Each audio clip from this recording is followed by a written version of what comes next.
Hello, good evening everyone. So আশা করি সবাই জানো আমি কী নিয়ে ভিডিও বানিয়ে থাকি। তো অ্যাজ ইউজুয়াল আজকেও সেই সাইবার সিকিউরিটি নিয়েই বা তারই কিছু টপিক নিয়ে আমি কথা বলবো। অ্যান্ড এটা সেম ওই 4-5 মিনিট কি খুব বেশি হলে 10 মিনিটের একটা লেন্দি ভিডিও হবে। তো তোমরা যদি এই ভিডিওটা পুরোটা দেখো তাহলে কিছুটা কনসেপ্ট তোমাদের কাছে ক্লিয়ার হবে, তোমরা ভালোভাবে সেই জিনিসগুলোকে বুঝতে পারবে। কারণ প্র্যাকটিক্যালে যদি আমরা যেতে হয় তার আগে আমাদের কিছুটা পার্ট থিওরি আমাদের জেনে রাখতে হয়, যাতে প্র্যাকটিক্যালটা আমরা ভালোভাবে পারফর্ম করতে পারি বা বুঝতে পারি বা ভালোভাবে কাজ করতে পারি প্র্যাকটিক্যালে। তো যদি ওয়েট করে দেখতে পারো তাহলে খুবই ভালো লাগবে। আর একদম ভিডিও এন্ড পর্যন্ত যে দেখো, আমি এক একটা করে পার্ট বলবো আর সেটা এলাবোরেটও করবো, কেন বলছি আর কি কাজে লাগবে। সো বেশি ওয়েট না করে শুরু করা যাক। তো দেখো, আজকে যে টপিকটা হচ্ছে সেটা হলো কী কী অ্যাপ্লিকেশন আমাদের দরকার হতে পারে, আর ভার্চুয়ালাইজেশন মানে সাইবার সিকিউরিটির ক্ষেত্রে আমাদের ভার্চুয়াল ল্যাব কেন দরকার হবে। তো অ্যাজ এ বিগিনার আমরা যদি দেখি, অ্যাজ এ বিগিনার যদি বলি বা আমরা যদি বলি একটা ক্রেজ, মানে ইয়ং জেনারেশনের একটা ক্রেজ হয় না যে আমরা হোয়াটসঅ্যাপ হ্যাক করবো, আমরা ফেসবুক হ্যাক করবো, আমরা সোশ্যাল মিডিয়া হ্যাক করবো, আমরা গার্লফ্রেন্ডের অ্যাকাউন্ট হ্যাক করবো, আমরা বয়ফ্রেন্ডের অ্যাকাউন্ট হ্যাক করবো, আমরা দেখবো আমাদের উপরে কেউ চিট করছে কি না, এই ধরনের জিনিসগুলো আসে। তো ব্যাপারটা হচ্ছে, দেখো, এই যে জিনিসগুলো পারফর্ম হবে, তো তার জন্য তো আমাদের একটা প্র্যাকটিস করতে হবে। আমরা তো প্রথমেই তো হ্যাক করা শিখে যেতে পারবো না। এমন না যে কোনো একটা অ্যাপ্লিকেশানকে আমি ডাউনলোড করলাম, সেই অ্যাপ্লিকেশনের ভেতরে জাস্ট 2-3টে বাটনে ক্লিক করলাম, আমার হ্যাক হয়ে গেল। ওটা অ্যাকচুয়ালি মুভিতে হয়, কিন্তু রিয়েল লাইফে কিন্তু হয় না। তোমরা যদি আমার প্রিভিয়াস ভিডিওগুলো দেখো, যে ওএসআইএনটি, নেটওয়ার্কিং, এই যে জিনিসগুলো নিয়ে আমি বলেছিলাম, তো এই পুরো পার্টটা কিন্তু এর মধ্যে থাকে। তো তাহলে ভার্চুয়াল জিনিসটা কেন দরকার হয়? ভার্চুয়াল জিনিসটা কেন দরকার হয়, কারণ হচ্ছে আমরা সেখানে একটা ল্যাব ক্রিয়েট করি, মানে একটা ভার্চুয়াল ল্যাব ক্রিয়েট করি। সেখানে আমাদের বিভিন্ন মেশিন ইনস্টল থাকে, সেটা উইন্ডোজ হতে পারে, সেটা লিনাক্স হতে পারে, সেটা অ্যান্ড্রয়েড হতে পারে, সেটা ম্যাক হতে পারে, সেটা ডস হতে পারে, সেটা ইউনিক্স হতে পারে। বিভিন্ন ধরনের সেখানে ওএস বা কার্নাল, বিভিন্ন জিনিস সেখানে ইনস্টল হবে, বা ইভেন আমরা সার্ভার সেট আপও করতে পারি। এবার সেখানে আমরা কি করছি, সেখানে আমরা বিভিন্ন অ্যাটাকস পারফর্ম করছি, সেটা এডুকেশনাল পারপাস হোক বা আমরা প্রফেশনালি পরে কাজ করবো, ইন্ডাস্ট্রি বেস কাজ হোক, সেইভাবে আমরা ল্যাবগুলো সেট আপ করে সেখানে আমরা টেস্ট করছি। এবার কোশ্চেন হচ্ছে যে আমরা টেস্ট করছি, খুব ভালো কথা, কিন্তু সেটা তো আমরা ভার্চুয়ালি টেস্ট করছি, আমরা তো রিয়েল লাইফে টেস্ট করছি না। তাহলে আমরা রিয়েল লাইফের এক্সপিরিয়েন্সটা কী করে পাবো? দেখো, আমরা যেগুলো ভার্চুয়ালি টেস্ট করছি সেই জিনিসগুলোই রিয়েল লাইফে ইউজ হয়। যেটা ডিফারেন্স থাকে সেটা হলো নেটওয়ার্কিং। আমরা এখন ভার্চুয়ালের মধ্যে কাজ করছি, তখন কি হচ্ছে, সেই ভার্চুয়াল নেটওয়ার্কের ভেতরে আমরা কাজ করছি। আমরা যদি নেটওয়ার্কিং জিনিসটাকে ভালোভাবে বুঝে নিই, সেটা যদি ভার্চুয়ালের বাইরে একটা নেটওয়ার্ক ক্রিয়েট করি, সেক্ষেত্রে কিন্তু আমরা রিয়েল লাইফে সেম জিনিসটাই পারফর্ম করতে পারবো, সেম ওয়েতে পারফর্ম করতে পারবো, সেম স্ট্র্যাটাজিতে পারফর্ম করতে পারবো। আর ভার্চুয়ালের মানে প্রথমে আমরা ভার্চুয়াল কেন যাচ্ছি, কারণ দেখো আর একটা যেটা জিনিস রয়েছে সেটা হলো সাইবার ক্রাইম। যেরকম হচ্ছে, আমরা ছোটোবেলায় অনেকেই শুনেছি যে বিজ্ঞান অভিশাপ না আশীর্বাদ। এটা আশা করি অনেকেই শুনেছি, অনেকে আমরা যারা বাংলা মিডিয়ামে আছি তারা অনেক সময় এটা নিয়ে রচনাও লিখেছি, অনেকে এক্সামে এসছে। তো দেখো, সাইবার সিকিউরিটিও সেরকম, যে এটার যেরকম ভালো দিক আছে সেরকম খারাপ দিক রয়েছে। কেউ এটাকে খারাপ দিকে ইউজ করছে, কেউ এটা ভালো দিকে ইউজ করছে। কারণ আজকে তোমার হাতে একটা দেখা গেল যে বন্দুক দেওয়া হলো, এবার তুমি সেই বন্দুকটা দিয়ে তুমি টেররিস্ট মারবে না তুমি ভালো মানুষকে মারবে, সেটা ডিপেন্ড করছে পুরোপুরি তোমার উপরে। সেরকম সাইবার সিকিউরিটি একটা স্কিল, যে স্কিলটা দিয়ে তুমি হ্যাকারদেরকে টার্গেট করবে না নর্মাল মানুষদের টার্গেট করবে, সেটা ডিপেন্ড করছে তোমার উপরে।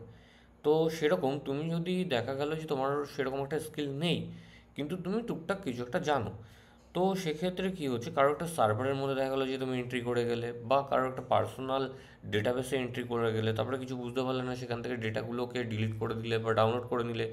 এবার কি হয়, যখন তুমি কারোর ডেটাবেসের মধ্যে এন্ট্রি করছো বা কারোর সার্ভারে এন্ট্রি করছো, সেখানে নেটওয়ার্ক লগে কিন্তু তোমাদের ওই ফুটপ্রিন্টগুলো থাকবে। সাইবার সিকিউরিটির ভাষায় ফুটপ্রিন্ট, আর নর্মাল ভাষায় বলতে পারি যে সেখানে আমরা কিছু আমাদের ট্রেস ছেড়ে আসছি। মানে ধরো তুমি চুরি করে ফেলেছো, তোমার অজান্তেই তুমি চুরি করে ফেলেছো, তো তো সেক্ষেত্রে কী হবে, তুমি যখন এই বাড়িটার ভেতরে এন্টার করেছো, তোমার দেখা গেলো হাতের ছাপ সেখানে রয়ে গেছে, তোমার পায়ের ছাপ সেখানে রয়ে গেছে, তোমার কাছে কিছু একটা জিনিস ছিল সেটা তুমি ওই বাড়ির মধ্যে ফেলে থুয়ে এসছো, তো সেখান থেকে তো তোমাকে আইডেন্টিফাই করে নেবেই। তো একটা ক্লিন ওয়েতে কী করে আমরা কাজ করব, এই পুরো জিনিসটা আমরা কিন্তু ভার্চুয়ালের মধ্যে পারফর্ম করে থাকি। ইভেন যখন আমরা পুরোপুরি সেই জিনিসটাকে আমাদের আয়ত্তে আনতে পারি বা আমরা পুরোপুরি সেই জিনিসগুলোকে পুরো বুঝতে পারি, তখন আমরা রিয়েল ওয়ার্ল্ডের মধ্যে কাজ করি। এবার আসছি, এই যে ভার্চুয়ালে যখন আমরা কাজ করবো আমাদের তো অনেকগুলো মেশিন দরকার, যেমন আমি বললাম Windows, Mac, Linux, Android, Unix.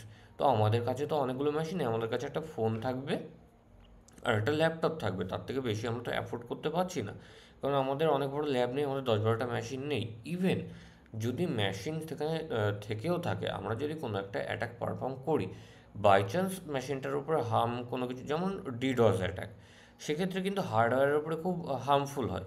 তো সেক্ষেত্রে মেশিনটা খারাপ হতে পারে, তো সেখানে একটা টাকা খরচের ব্যাপার রয়েছে। ভার্চুয়ালে কিন্তু এই প্রবলেমগুলো হয় না।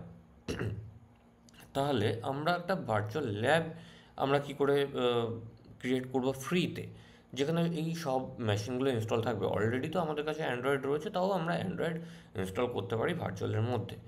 তাহলে দেখা যাক আমরা কিভাবে সেই জিনিসগুলোকে ইনস্টল করব, আর সেকেন্ড আমাদের কী কী সফটওয়্যার দরকার হতে পারে ভার্চুয়ালের জন্য।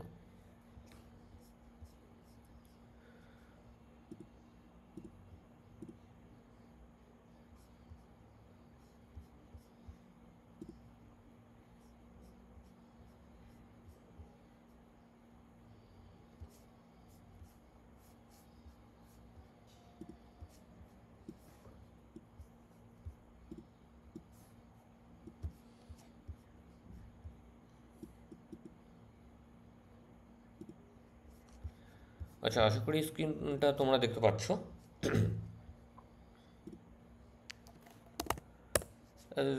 গুগল আমরা ওপেন করে নেব। এবার এখানে আমরা সার্চ করব ভিএমওয়্যার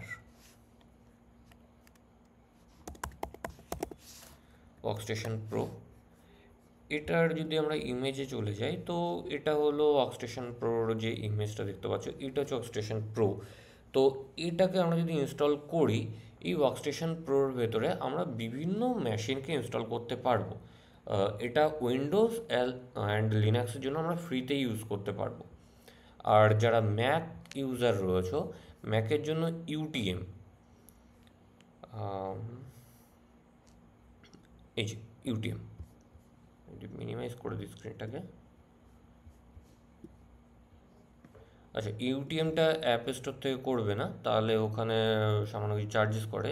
ইউটিএমের ওয়েবসাইট আছে, সেখান থেকে তোমরা ফ্রিতে পেয়ে যাবে। তো এই যে ইউটিএমটা দেখতে পাচ্ছি, এর মধ্যে আমার দুটো ইউনিক্স মেশিন রয়েছে, একটা উইন্ডোজ মেশিন আছে, যেটা দিয়ে আমরা এখানে বিভিন্ন টেস্ট করি আর বিভিন্ন মেশিন ইনস্টল করে এখানে আমরা কাজ করে থাকি। তো এটা হলো যে ভার্চুয়াল একটা ল্যাব, যেটার মধ্যে আমরা বিভিন্ন মেশিন, তো আশা করি তোমরা দেখতে পেলে। তো এটা হচ্ছে আমার ভার্চুয়াল ল্যাব, যেখানে আমরা বিভিন্ন মেশিনকে ইনস্টল করে আমরা কাজ করছি। অ্যান্ড আর একটা যেটা অ্যাপ্লিকেশান, আরও একটা না সরি, আরও অনেকগুলো অ্যাপ্লিকেশান, কিন্তু মেন কিছু অ্যাপ্লিকেশান আরও দুটো আমি দেখিয়ে দিচ্ছি। একটা হলো জ্যাম্প আর হলো সিসকো। তো সিসকোর যেটা রয়েছে, সিসকো প্যাকেট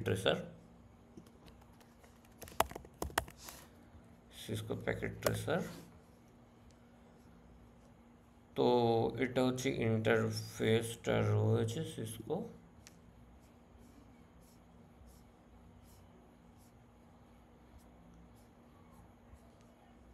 অ্যান্ড আইকন যদি দেখতে চাও, তাহলে এরকম একটা আইকন থাকবে সিসকোর, এই যে যেটা দেখতে পাচ্ছ, একটা চিঠি মতো আইকন, তার উপর একটা গ্লাস টাইপের রয়েছে।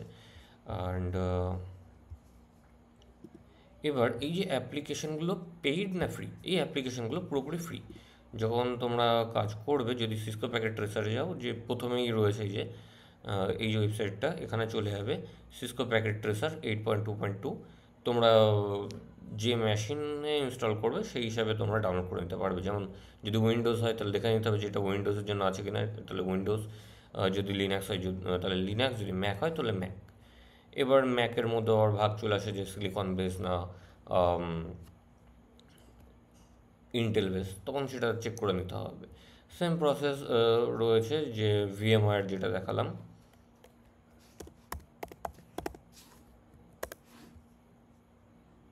ভিএমওয়্যার ওয়ার্কস্টেশন প্রো,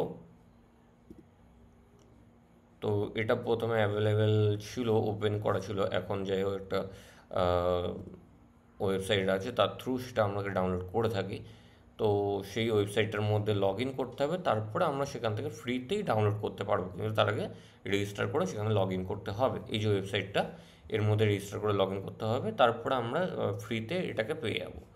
আচ্ছা, এবার হলো এখানে কি হচ্ছে, এখানে আমরা বিভিন্ন মেশিন, সেই মেশিনগুলোকে ইনস্টল করতে পারবো অ্যান্ড সেট আপ করে কাজ করতে পারবো। আর যেটা সিসকো প্যাকেট ট্রেসার দেখলাম, ওখানে আমরা নেটওয়ার্ক সিমুলেশন মানে ওয়ান ম্যান ল্যান প্যান, তারপরে ডিএইচসিপি কনফিগারেশন, টেলিফোনে কনফিগারেশন, এই যাবতীয় সব কিছু আমরা সেখানে কনফিগার করে আমরা দেখতে পারবো। এবার তাহলে এটা কি হলো, only for OS, server and network. তাহলে যদি আমরা বলি ওয়েবসাইটের জন্য, তাহলে কোন অ্যাপ্লিকেশন বা আমরা অ্যাপ ইউজ করতে পারি ভার্চুয়াল ইউজের জন্য? হ্যাঁ, সেক্ষেত্রেও রয়েছে, সেটা হলো জ্যাম।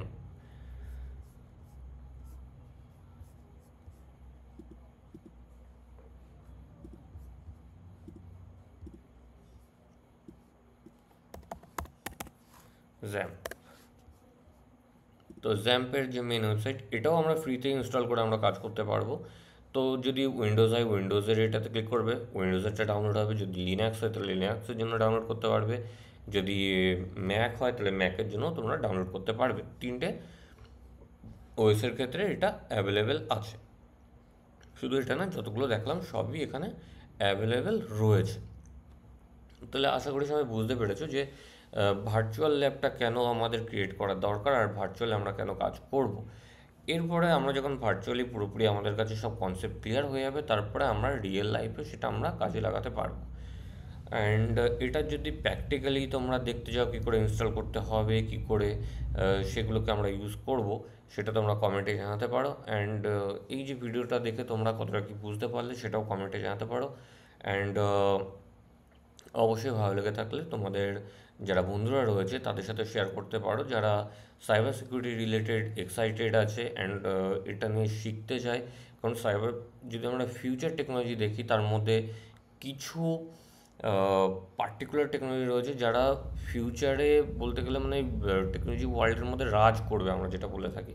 সেটার মধ্যে রয়েছে cyber security, AI, ML, data science and যদি নন টেকনিক্যাল আর টেকনিক্যাল মিশিয়ে বলি তাহলে ডিজিটাল মার্কেটিং।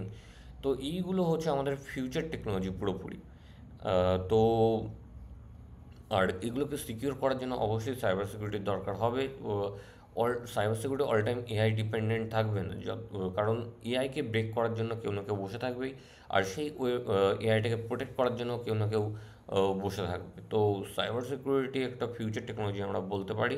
এটা যদি তোমরা ভালোভাবে জানতে পারো, তোমাদের মধ্যে অ্যাওয়ারনেস থাকে, তোমরা অনেক হ্যাকারের হাত থেকে বেঁচে থাকতে পারবে, বা তোমাদের যদি নলেজ থাকে তোমরা সেই নলেজটাকে কাজে লাগিয়ে তোমরা আর্নিংও করতে পারবে অ্যান্ড ভালো কিছু কাজও করতে পারবে। So that's it. অ্যান্ড অবশ্যই ভালো লেগে থাকলে ভিডিওটা শেয়ার করো আর আমার চ্যানেলটাকে সাবস্ক্রাইব করে নিও।